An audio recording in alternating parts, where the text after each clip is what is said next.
What's going on, everyone, and welcome to Rabid's Quick Tips. So I'm going to be showing you how to add Kadena or KDA into your Zelcore wallet. You may have went out, purchased a nice KDA miner, or you just bought some and you need a place to actually store it.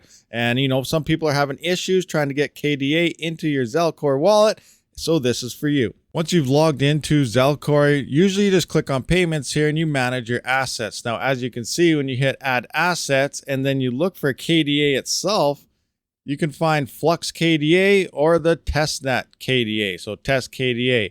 But these are none of the ones that you actually want to use. So, you're like, where is KDA? Zelcore is supposed to have it. What is going on here? If you actually go down to mining and then manage assets, add assets, you will now see KDA is hidden underneath the mining tab. So we can also search this just to confirm we can find some more if I spell it right.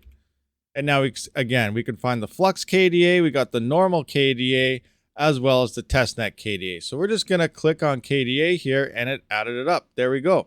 Go back into mining here. Now we can find KDA. One thing I want to point out, which will pop up here, I'm assuming.